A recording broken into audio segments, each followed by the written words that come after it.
looking for more information about the financial health and viability of your private college? Are you concerned private colleges you are considering might be in danger of closing, or might just be in financial trouble, or maybe just struggling to provide a quality education? Hi, my name is Gary Stalker. For the past 5 years, I have been researching the financial health and viability of private colleges in the United States. In 2020, I created and released the College Viability app. During this video, I'll share with you how to quickly and easily compare the financial health and viability of some private colleges in the state of New York that you may be considering. I can also help you become more comfortable, more informed, and more confident in your final college decision. The 11 colleges we're going to look at in this episode are all from the state of New York. They are, of course, private colleges. The 10 colleges we're going to look at from New York State today are Bard College, Clarkson University, Niagara University, Marist College, Pace University, Roberts Wesleyan College, St. Lawrence University, Siena College, Union College, Wagner College, and Wells College. Let's look at these 10 private colleges in the state of New York. We'll just work our way down the list of 11 alphabetically. Let's take a look at Bard College. Their 6-year enrollment change has gone down over 800 students. Their tuition and fee revenue has gone down almost $2 million. Their expenses up 16.5, but their revenue only up 1.5 million. Their endowment has gone down 20 million. Not a good combination. I give Bard College a red battery indicator ranking. They're really running on low. You have to be concerned about their health and even concerned about their long-term financial viability. Let's next take a look at Clarkson University. Clarkson University shows good enrollment growth, almost 300 students over the course of 6 years. They have an issue with expenses and revenue, and we see this quite regularly across private colleges throughout most of the United States, and you'll see that through some of the other colleges here. But their expenses have grown almost 17 million over the course of 6 years, but their revenues have gone down almost 6 million. So that's about a $24 million gap over the 6 years reported. Having said that, when we look at the endowment for Clarkson University, it's strong. At over $200 million in the last 6 reported years, it's strong. When we look at their graduation rates, we can see good, strong numbers. Anything above 70% I consider strong. And they have even managed to inch up their numbers in the 6 years reported from 2014 to 2019.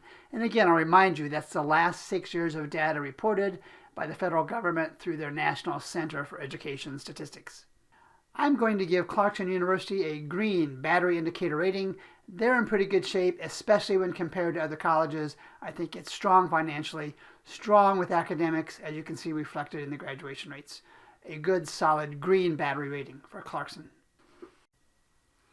Marist College is next on our list. This is an easy one. This is a battery indicator of green. Marist is really strong everywhere, from enrollment growth to increases in tuition and fees. Their endowment is strong. Their graduation, if we take a quick look at their graduation rates, Marist College is in the high 70s to low 80s. They've shown growth. Really green battery indicator across the board. The only item to watch, and we see this almost everywhere, is over the course of the 6-year reporting period, 2014 to 2019, expenses have grown about 48 million. Revenue has only grown about 16 million. The only question you might ask if you're considering Marist College is ask what programs, what majors might be at risk because of that revenue and expense imbalance. We see many colleges in 2020 and 21 cutting back majors and programs to trim those expenses where they're not generating a lot of revenue. Otherwise, Marist, strong green battery indicator, good choice, good college, good opportunity. For Niagara University, the concern is with the decrease over 6 years of over 130 students in their full-time enrollment. There are certainly private colleges with a lot stronger decrease, a lot bigger decrease than what we're seeing here. But we see among many of its competitors that they have grown their enrollment. Clarkson, Marist, even Roberts, Wesleyan, Siena, and others have grown their enrollment. So there's a concern. And like we have seen with most of these private colleges, there's an imbalance between expenses over the last 7 years, up about 12 million, revenue down about 2 million. And even taking a quick look at the endowment for Niagara University, we're looking at, an okay number. It's over 50 million for sure. It's gone down a little bit in the last couple of years, something to note, but not a big deal. We're going to give Niagara University a yellow battery indicator ranking. Just the concerns associated with, over the course of 6 years, not being able to grow this enrollment, that's an indicator. The tuition and fee growth has been flat, even though it's up a little bit over 6 years. There's just some concerns there for Niagara University. When we look at Pace University, we see good overall improvement. We see almost 1,000 student increase in the 6-year reporting period. Their tuition and fee revenue is up over 30 million. Like we see many places, while the expenses have gone up about 50 million, the revenue has only gone up about half that much. It's worthy of concern. We'll take a quick look at the endowment for Pace University. It's at $190 million plus dollars, not bad. I did note that looking at the graduation rate for Pace University, it's an average number. Anything 70% over 6 years and above is good. Anything below that, you've got to wonder if they can't improve the systems and processes needed to graduate a higher percentage of students that start at Pace University. They have similar issues with expenses and revenues that we see everywhere, but they've got good enrollment growth. I'm going to give Pace University a battery indicator of green. They appear to be overall in good shape, especially when compared to their competitors. Let's look at Wesleyan University. We're going to look at slight enrollment growth. I'm going to call this flat. Tuition and fees increase is modest at best. I'm going to call that flat. We'll look at their graduation rate here in a second. Modest differences between their expense and revenue management. Let's take a quick look at their endowment. The endowment for Wesleyan is a small $29-30 million number. Again, a standard that I use, that many use in evaluating higher education institutions, is 50 million or less in the endowment is a minimum. Wesleyan is way below that. I also wanted to look at graduation rates for Wesleyan, and again, in the group that we're talking about, they're all right. They're not great. They're below some of the higher performers here, but they're above organizations like Wells College and Pace University. I think the overall evaluation of Wesleyan is really, I'm going to leave it at yellow. The graduation rates jump out at me. The small endowment jump out at me. I think that's the fairest evaluation given their competitive status with other organizations in the region. For Siena College, I'm going to lead with the College Viability app screen on 6-year graduation rates because they're strong. At 80%, they're one of the top 4 in this group of 11. And again, anything above 70% is strong. I'm also going to click over to the endowment link. Let's go back and look at the 6-year changes for Siena College. Enrollment is flat for the most part. They've taken a little bit of a hit on tuition and fees. I don't like to see that number go down, especially over that longer 6-year period of time. And the expenses, up about 4 million. Core revenues, tuition and fees and other things down 12 million.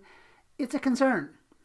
They took their endowment down a little bit over the 6 years, but it's so large, not a big item to be concerned about. I would keep an eye on their tuition and fees over the next couple of years. If it continues to go down, they may be forced to continue to discount tuition more than they would like to keep students enrolled in the college. I'm going to still give Siena College a green. Their endowment is so strong, and the losses that we're seeing, the decreases that we're seeing from expenses and revenues are manageable, especially, again, compared to other private colleges.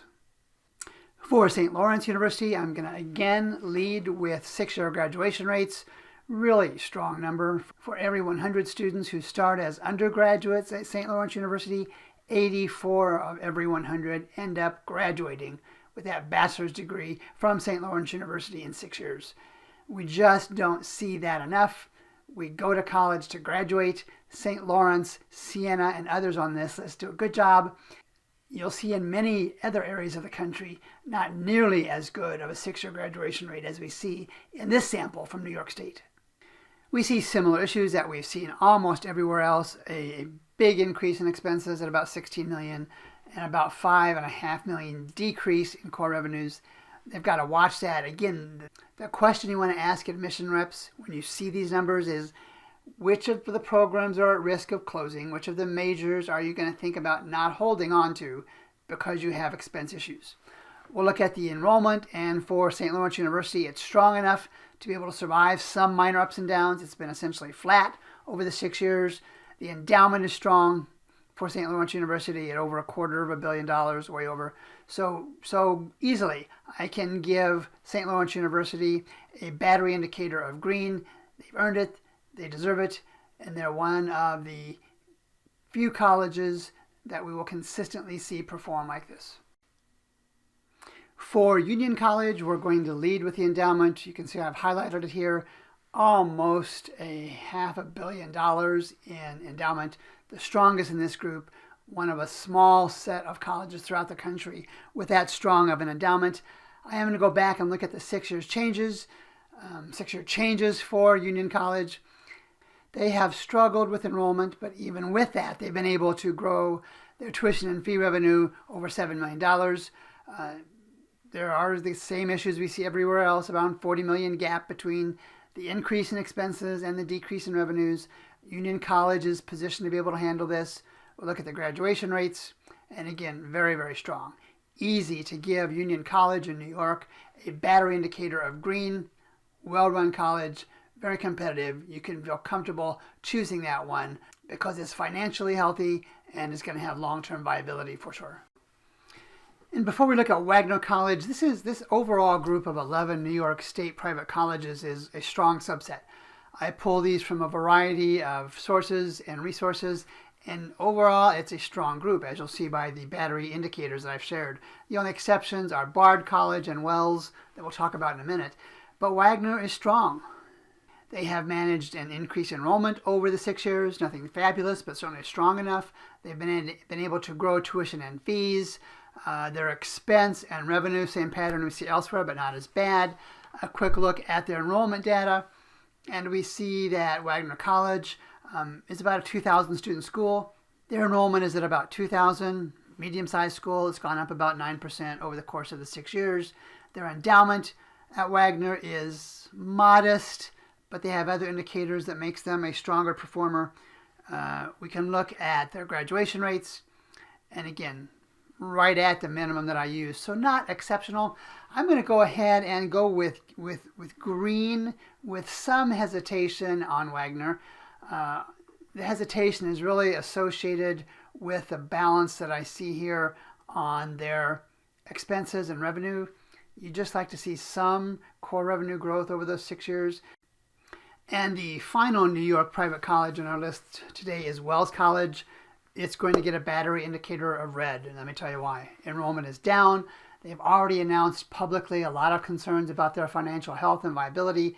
We can see that reflected in the numbers. Their tuition and fees is down over the course of our 6-year tracking period. Expenses, they tried to get things under control, but the expenses didn't go down nearly as much as revenues. We can take a look at the enrollment, and compared to the other colleges on the list, it's small, much smaller than most. That's always an indicator. We can look at their endowment, and the endowment is way below $50 million, which is that minimum I've talked about before. Not a good indicator. And even when we look at graduation rates for Wells College, they are in the mid-50, and really they're all over the place for the last 6 years. So very inconsistent, but at best a mid-50 kind of number. It just, to me, doesn't indicate they have the systems and processes in place to graduate students in 6 years, like many of the other colleges we've seen in this video. As more private colleges start to succumb to the financial pressures we see in today's higher education market, you'll want to be able to compare one against the other, and that's what we've done today. And you want to compare them in terms of their financial health and their long-term viability. And remember, we're looking at 6 years worth of data. There's a pattern good or bad, there's a trend, good or bad, in 6 years worth of data. It's unfortunate that colleges and their government monitoring agencies don't get more recent data out, but nonetheless, data over a 6-year period indicates a trend. That's what to focus on as you compare colleges. While I have given red, yellow, green indicators, those are comparisons from one to the other. Can a private college with a red battery indicator provide a quality education? Certainly. Is it more likely to do so than one that's more financially secure? That's the decision that you have to make. If you want to make sure to stay updated on these private college financial health and viability videos, make sure you click on the subscribe button down below. If you want to be alerted when every new one is posted, make sure you click on the little bell to be notified. If there are colleges that you want to be compared, and increasingly I get these kind of requests, send me a list in the comment section of the private colleges you would like compared. I will do a video on the set you submit to me, and I'll let you know, and I'll post it for you to look at for yourself and to share with others. Keep in mind, it's the comparison. Just like you look at the college campus, the tuition, the college faculty, the majors offered, the programs offered, the financial health and viability of these colleges is an additional and important consideration for you to evaluate as you make your college choice.